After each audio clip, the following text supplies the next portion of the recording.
Hi there, Josiah David Fenimore back with another video. We are in Matthew chapter 18. All right. At the same time came the disciples unto Jesus, saying, Who is the greatest in the kingdom of heaven? And Jesus called a little child unto him, and set him in the midst of them, and said, Verily I say unto you, except ye be converted, and become as little children, ye shall not enter into the kingdom of heaven. Whosoever therefore shall humble himself as this little child, the same is greatest in the kingdom of heaven. And whoso shall receive one such little children in my name receiveth me. But whoso shall offend one of these little ones which believeth in me, it were better for him that a millstone be hung around his neck, and that he were drowned in the depths of the sea. Woe unto the world because of offenses! For it must needs be that offenses come, but woe to that man by whom the offense cometh. Therefore, if thy hand or thy foot offend thee, cut them off, and cast them from thee. It is better for thee to enter into life halted or maimed, rather than having 2 hands or 2 feet to be cast into everlasting fire. And if thine eye offended thee, pluck it out, and cast it from thee. It is better for thee to enter into life with 1 eye, rather than having 2 eyes to be cast into hell fire. Take heed that ye despise not one of these little ones. For I say unto you that that in heaven their angels do always behold the face of my Father which is in heaven. For the Son of Man is come to save that which was lost. How think ye, if a man have 100 sheep, and one of them be gone astray, doth he not leave the 99, and goeth into the mountains, and seeketh that which he is gone astray? If so be that he find it, verily I say unto you, he rejoiceth more over that sheep than of the 99 which not go astray. Even so, it is not the will of your Father which is in heaven, that one of these little ones should perish. Moreover, if thy brother shall trespass against thee, go and tell him his fault between thee and him alone. If he shall hear thee, thou hast gained thy brother. But if he will not hear thee, then take with thee 1 or 2 more, than in his mouth of 3 or 3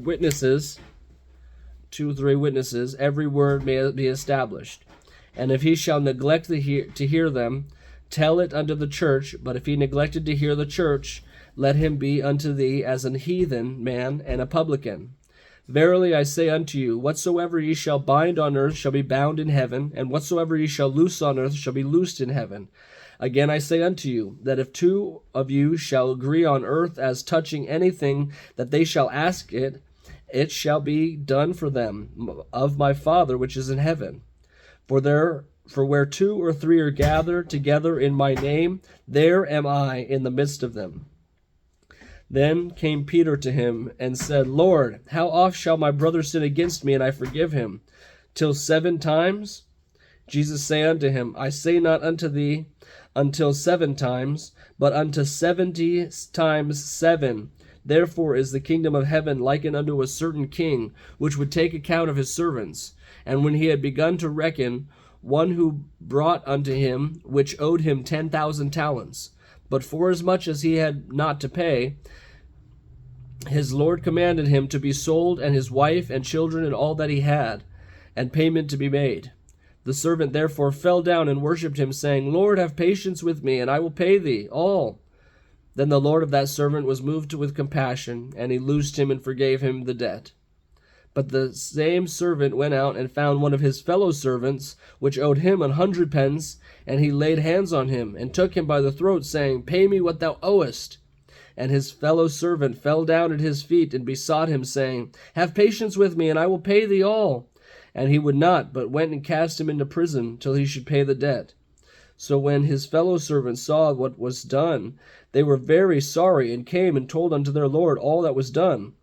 Then his Lord after that he had called him, and said unto him, O thou wicked servant, if I forgive thee of all that debt, because thou desirest me, shouldest not thou also have had compassion on thy fellow servant, even if I have pity on thee?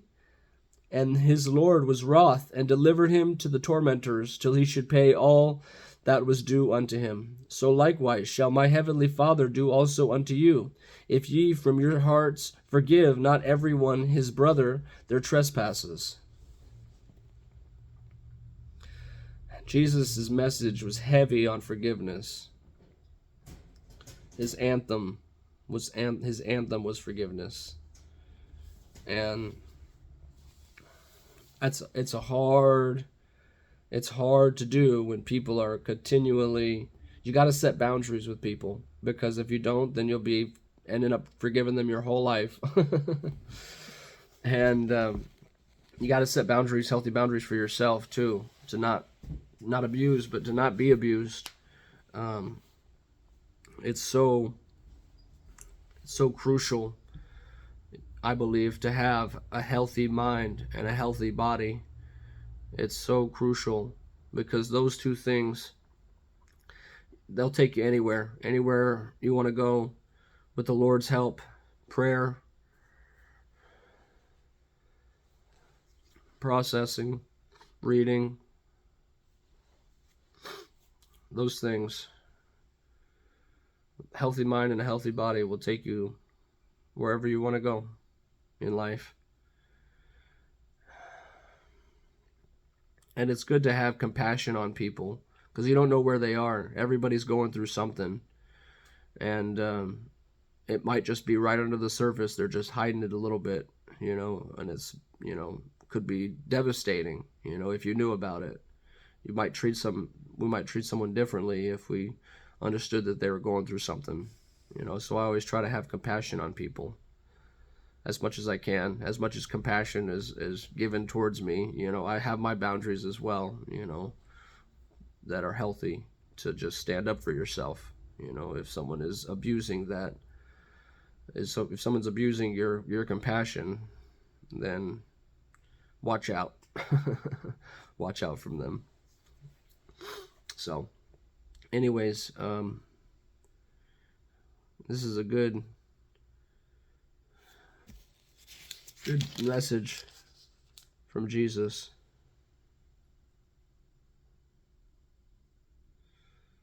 And he talks about the innocence of children too. And I think that we have to really be careful with our own inner child, because of the stuff that's out there, the content that's out there. You can really slime yourself, is what they used to call it when I was a kid. When you're watching a bunch of filthy movies and this and that, they would call it sliming yourself. You're getting slime in your eyes. And I think that can still be a thing today, where is what I'm watching or what I'm being about, is it uplifting me or encouraging me? It doesn't have to always be, religious, or about Jesus or worship music. Those are just some things that I really enjoy getting myself into, to so that I'm not in a funk state of mind, really. But, my brother listens to really cool, electronic, it's not electronic, it's, they're actual instruments, but it's a band that has no lyrics and is only instrumental. And, it's really cool. I can't remember the name of it right now. But he really enjoys that, and I think that's a really good outlet too, to have really good outlets, and to have forgiveness for people and have good outlets. I think that's the meaning of this chapter for me. All right, well, I will see you back on the next one. Peace.